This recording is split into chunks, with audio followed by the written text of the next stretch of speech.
The house wasn't on any map, no address number, no mailbox. It's just a narrow gravel path, a steep hill, and warm yellow light bleeding through the windows, like a secret someone forgot to hide. Carl killed the engine. No one spoke.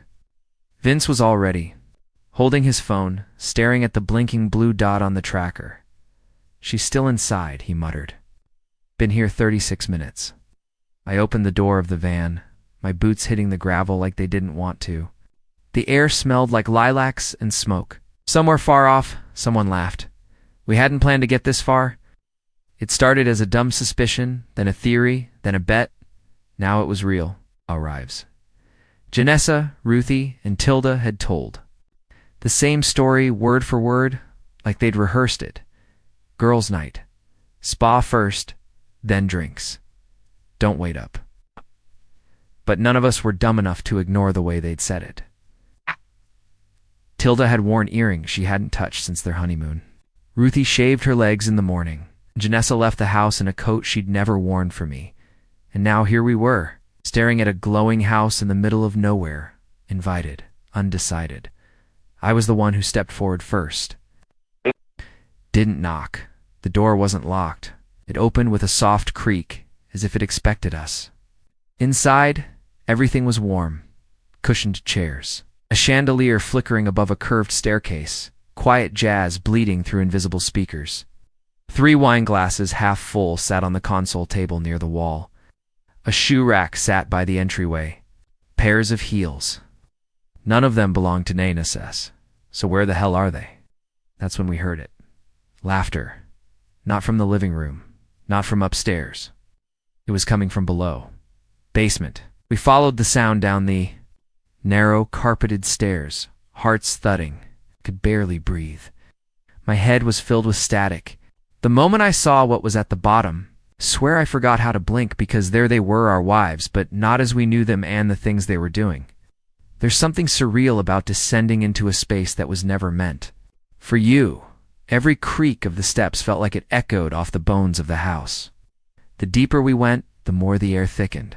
The laughter grew louder, but so did something else, a strange rhythm, like soft thuds, in sync with dim, pulsing lights below. We had no plan, no excuse, just 3 exhausted, confused husbands chasing the invisible thread of betrayal. The last step opened into what could only be described as a remodeled basement lounge. Velvet couches, gold accents, spotlights dimmed low enough to soften intentions, yet bright enough to reveal truth. There were people, a dozen, maybe more, but not in pairs, not seated around food or drinks. They moved intertwined, like something choreographed, yet chaotic. Men and women together, women we recognized. I spotted Ruthie first, Carl's wife. She was on one of the couches, her legs crossed over a man in a silk shirt, not her husband. She was laughing in that high, delighted way she used to when Carl brought home takeout and flowers on her birthday. Only this laugh wasn't meant for. Carl Vince froze as he spotted Tilda, his wife, dancing slowly with another man in the corner. Her hands on his chest, her eyes locked in something dangerously close to devotion. She didn't even look tipsy. She looked alive, like she belonged there. And then my eyes found Janessa. She wasn't dancing. She was sitting on the bar stool, back arched slightly, fingers playing with the rim of a wine glass, as a man whispered something into her ear. She smiled, no guilt, no hesitation, and reached out to touch his face. I don't know why that broke me more than anything else, but it did. I think because I'd spent years trying to earn that exact smile, and now she was giving it away like it meant nothing. I couldn't speak. My knees buckled, and I leaned against the wall, trying to steady my breath. Vince whispered something sharp under his breath and took a step forward, but I stopped him. We weren't ready to be seen yet. We needed to know more. We needed to understand. That's when the man next to Janessa said something that made my stomach twist into a knot. "Your husband still thinks you're at that fake wine bar," she giggled. "He thinks I'm with Brittany and the girls. He offered to pick me up later." Isn't it "That adorable?" The man laughed. So naive, but hey, ignorance makes them loyal. That was the moment I realized this wasn't a slip-up or a spur-of-a-moment betrayal. It was organized, intentional routine. And we had been the joke, the background characters in our wives' real lives. I looked at Carl. He looked sick. Vince had sat down on the last step, face buried in his hands, muttering something over and over. I couldn't hear it. There were photos on the wall of past parties, different outfits, same location. Different Menand in nearly every one. Janessa was smiling.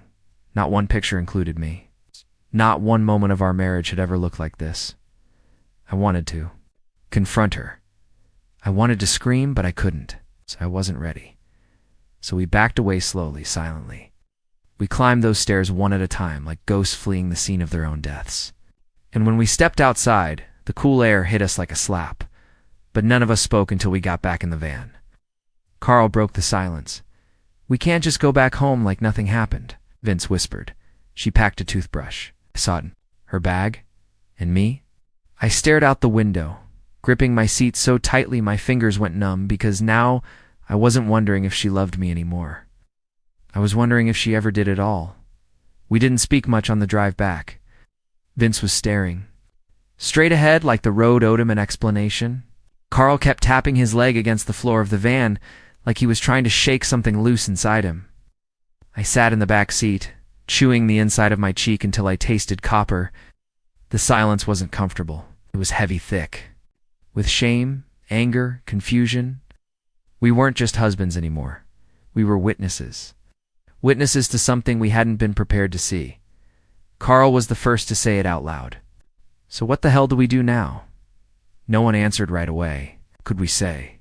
I didn't want to go home, but I didn't want to be anywhere else either.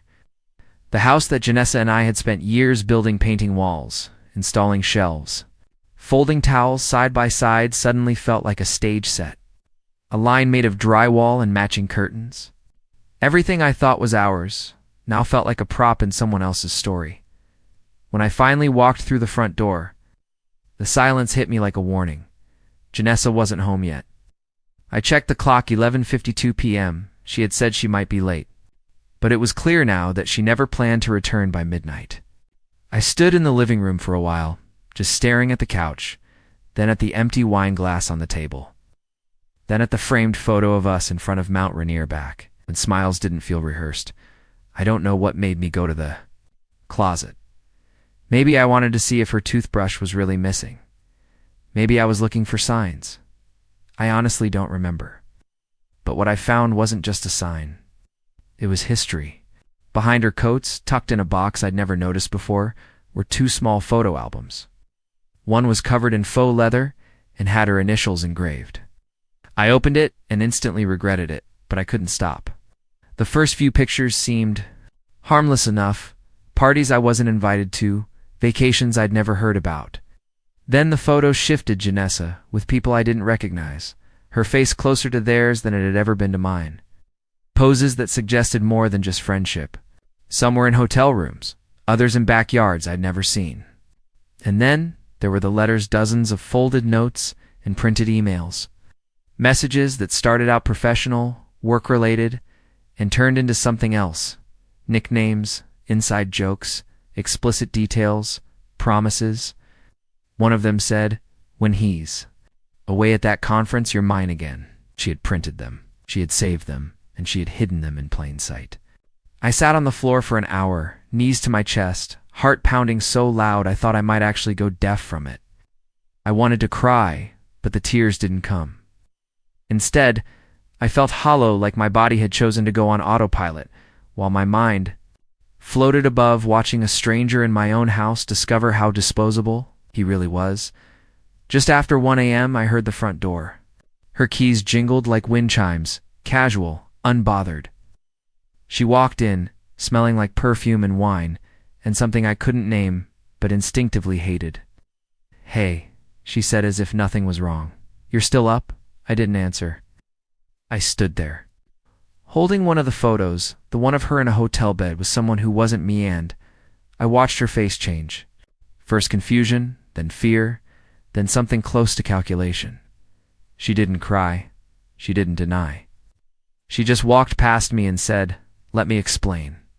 Wait, but she had no idea what I'd already seen, what I'd already heard, what was already unraveling inside of me. I followed her down the hall, but not to talk, not to listen. I just needed to see what else she thought she could still hide. The hallway felt endless as I followed Janessa toward our bedroom.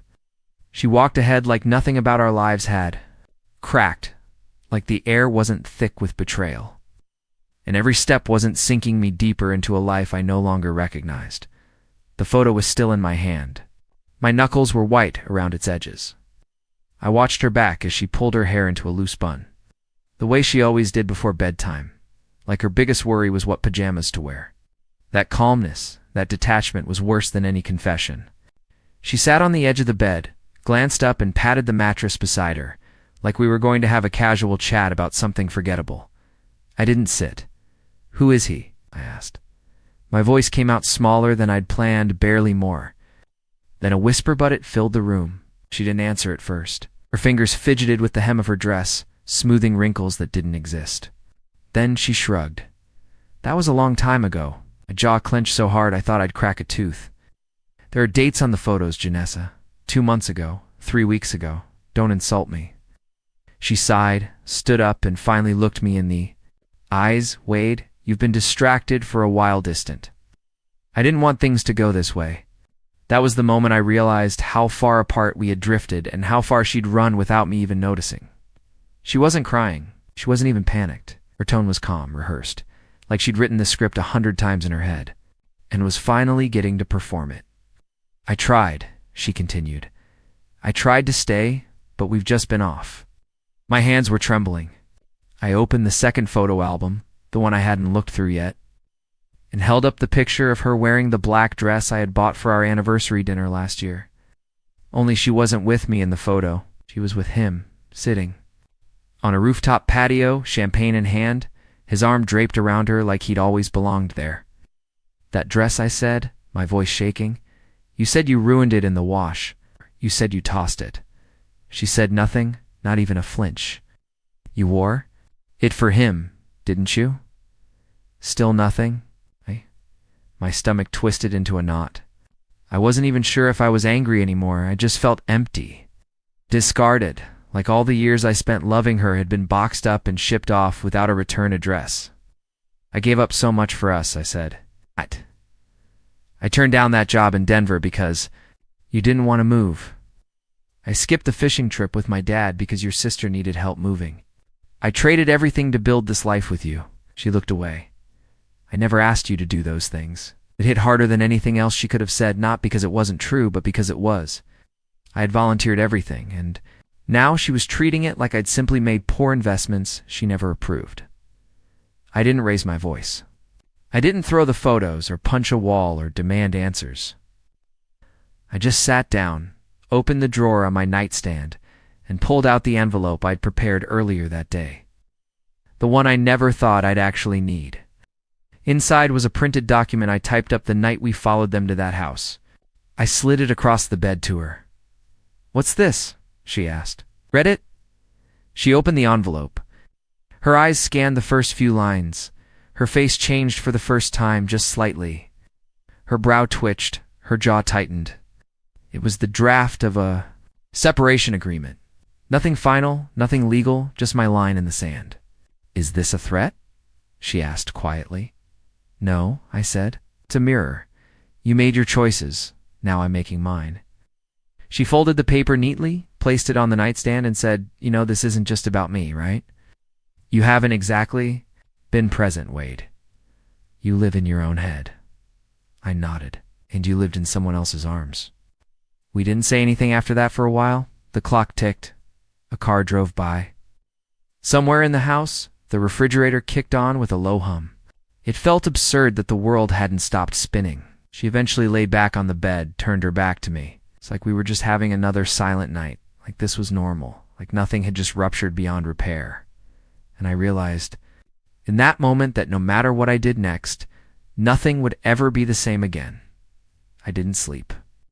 I stayed on the edge of the bed until the sun came up, staring at the ceiling fan as it spun endlessly above a life I didn't recognize anymore. I didn't move from that bed until the sky turned gray and the light behind the curtain shifted into morning. Janessa was still asleep next to me, breathing soft and even. like she hadn't destroyed something fundamental between us, like she hadn't taken a sledgehammer to the trust I had carefully stacked across 9 long years. I stared at the back of her head and realized I didn't even know this person, not anymore. Maybe not ever. I got up quietly, like a stranger in my own home. The hallway felt different. Every photo on the wall mocked me. The framed shot of us at her cousin's wedding, her leaning into me like she couldn't imagine life anywhere else. The one at that. Pumpkin Patch 2 Octobers ago, the one where she convinced me to wear that ridiculous flannel shirt. I remembered how we laughed that day. I didn't realize I was the only one laughing. Downstairs, I made coffee with shaking hands, not because I was cold, but because I felt unmade, like I was floating above myself. I didn't know what to do, where to begin, and that's when her phone buzzed on the kitchen island. I shouldn't have picked it up, I know that, but I did. The screen lit up with a name I recognized, Shelley, clinking glasses, Dot, her coworker.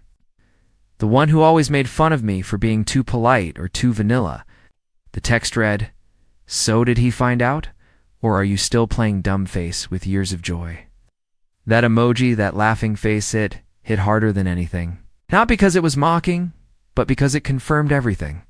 This wasn't just Janessa's lie.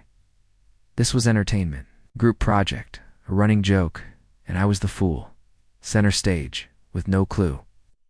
I opened the message thread, and what I saw didn't just break him, it erased me.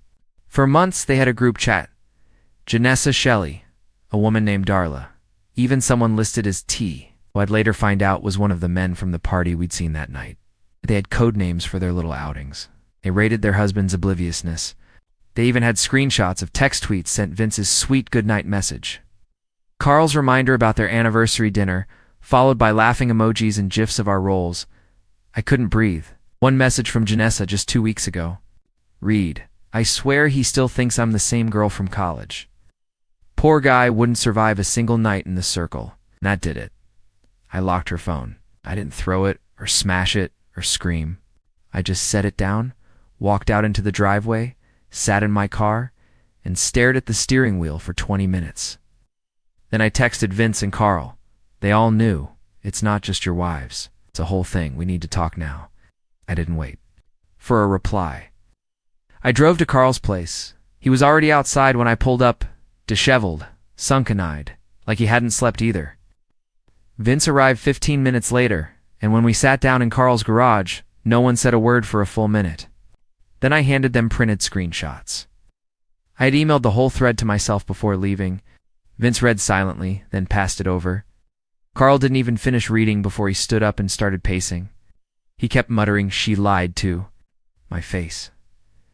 She lied and smiled and touched my hand while doing it. It wasn't just that they had cheated. It was the smugness, the teamwork, the absolute ease with which they wove it into daily life. Our marriages weren't cracked. They were staged. "We have to tell them we know," Carl said eventually. "We can't keep pretending no," I said. "We can't do it like that. It's what they'd expect. Some teary confrontation, some dramatic exit. They'll spin it, cry, blame us, make us feel like we caused this." Vince raised an eyebrow. "So what do we do?" I took a deep breath. "We ended on our terms, quietly, precisely. We make sure they can't talk their way out of it." They looked at me like I'd grown another head. Carl blinked. "Wade, are you saying we set a trap?" I nodded. "No more guessing. No more waiting. If they're going to act like this is a game, fine. Let's end it like one, but we're the ones holding the cards now." What came next wasn't anger. It wasn't revenge. It was clarity. If Janessa could live a double life right under my nose, then I could unravel hers without her noticing one piece. At a time, the decision to stay silent was harder than I thought. Every word Janessa spoke to me after that night sounded like static. I'd nod, smile, even chuckle when she made one of her predictable little jokes over dinner. But inside, I was dissecting everything. The way she moved through the house. Often she checked her phone, which outfits she wore and when. It wasn't just about collecting evidence anymore. It was about controlling the moment of impact. Carl. Vince and I created a shared folder. We titled it something mundane. Q2 documents, just in case anyone stumbled across it. In it, we dumped screenshots, video clips, receipts, saved voicemail recordings, calendar logs, and photos. We had timestamps, voice messages. One clip even showed Janessa in a parking garage at 11:24 p.m., climbing into the back of a silver car with T, the man from the basement party. She looked over her shoulder, she smiled, and then the door closed. Vince had started quietly, pulling money out of their joint account and setting it aside in a private bank. Carl installed a hidden camera in his guest room because Ruthie had started using it for work calls during the day. A week later, we had footage of her on a video chat in lingerie, blowing kisses to someone named Jim and saying, "He still thinks I'm just exhausted after work." As for me, I didn't go through Janessa's things anymore. I didn't need to. I had enough to bury the fantasy I used to call marriage. What I needed now was timing. Then came the invite. Shelley, the ringleader, apparently was throwing another networking party, the same house, same address Saturday night. Janessa was glowing when she told me. She even kissed me on the cheek, which she hadn't done in weeks. "Nothing big," she said. "It's just a few of us girls and maybe some friends from work. You know, wine, playlists, gossip." I played dumb, smiled. "Sounds like fun. Will you be staying the night?" She blinked. "I might, depends on how late it goes." Said, "That's fine. Just text me if you do." She didn't text me that night. And she didn't know I was less than 100 feet away. We parked down the road again. Same van, but this time we brought equipment. Vince had set up wireless mics and connected them to a laptop, recording everything from a nearby car. Carl had a handheld camcorder with infrared. I brought a hard drive, batteries, cables, even backup phones. We weren't just recording for ourselves anymore. We were preparing for distribution, and we weren't alone. We reached out to 2 other men, former partners of women in the same circle, so they didn't need convincing. One of them, Alan, had already been divorced for 6 months. His ex had been part of the same parties and the same messages. He had kept quiet out of embarrassment until now.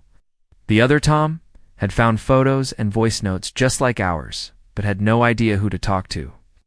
When we showed him what we had, he cried, right there cried, and then said, "Let me help." So now there were 5 of us. At 11:08 p.m., we watched Janessa arrive in the same dress from one of the photos, the same one she wore on our 3rd anniversary. My stomach twisted, but I didn't let it break me this time. I just stared cold, focused.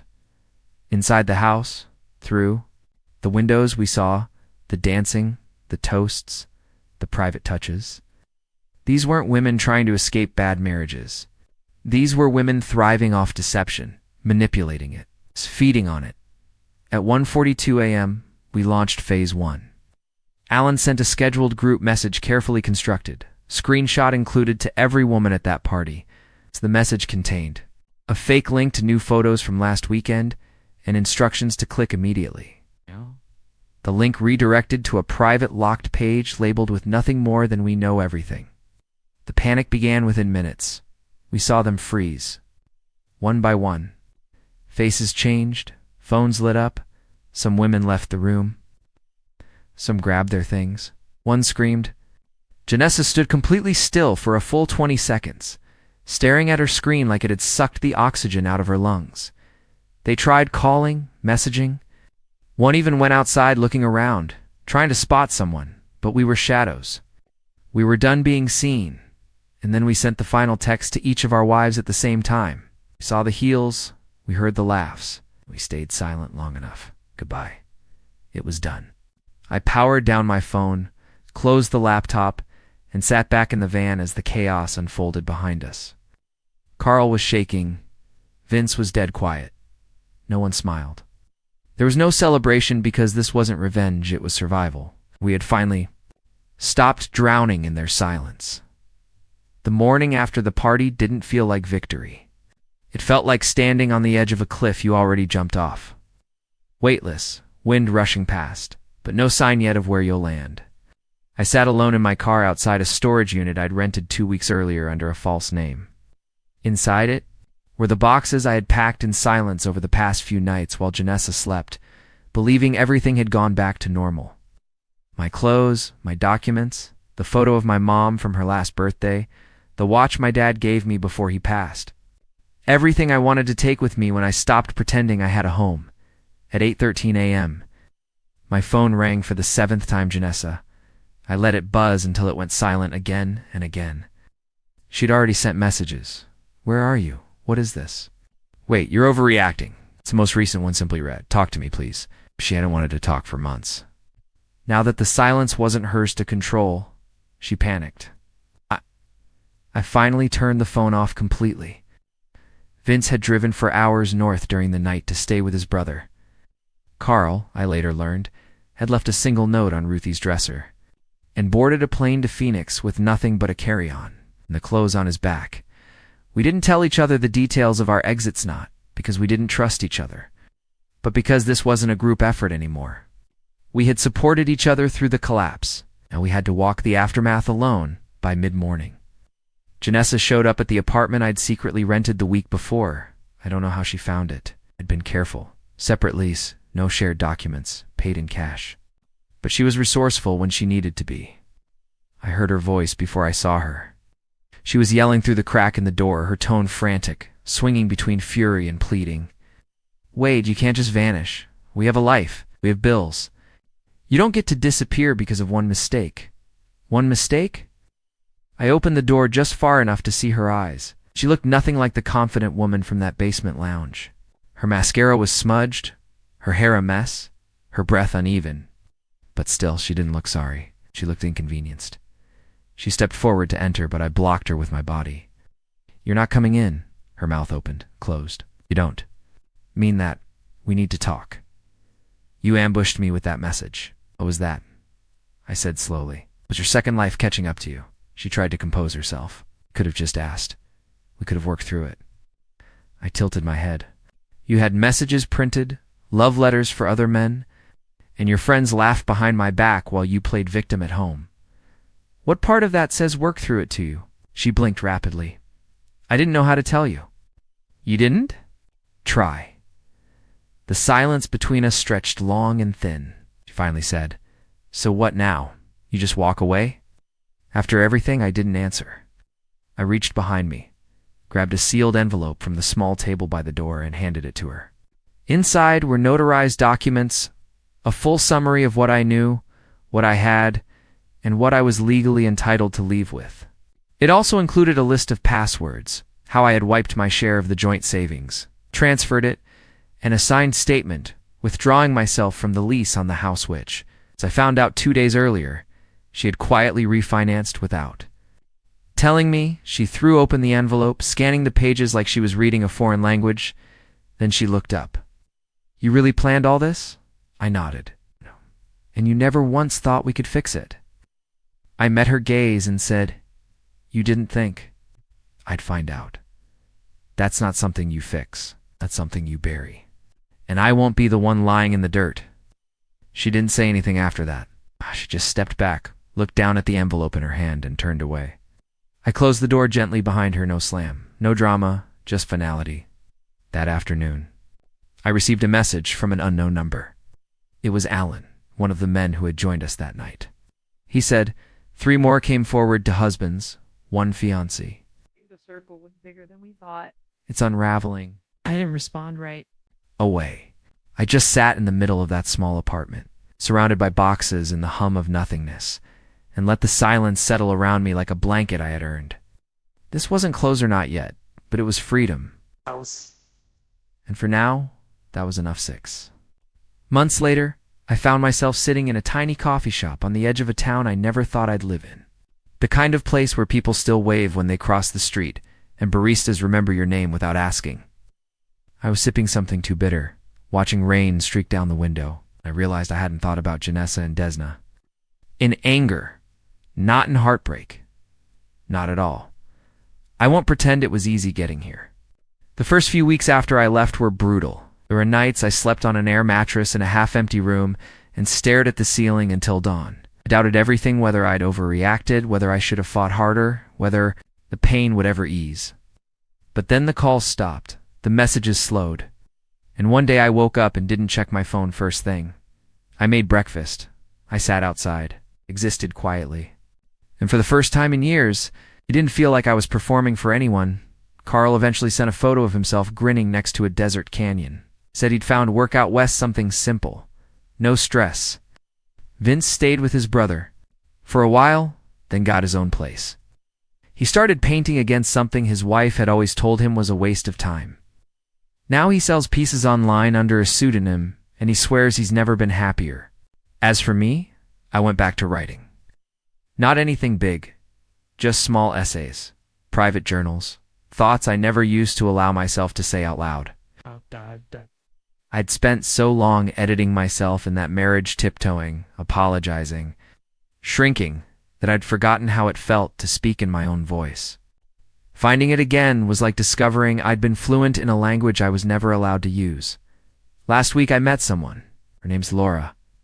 We crossed paths at the bookstore downtown, both reaching for the same novel. Classic, right? Awkward probably said something stupid, but she laughed. Not the fake kind, not the polite kind, the real kind. And it didn't feel like electricity or fate or any of those overused movie cliches. It just felt easy. We've had 3 coffee dates since. Nothing serious, no declarations, just two people figuring out who they are separately, together. And for the first time in what feels like forever, I'm not afraid of being known. I'm not defined by Janessa's choices anymore. I'm not the man she betrayed or the fool at the party or the name behind a legal document. I'm Wade. I survived. Didn't win back the past I didn't need to,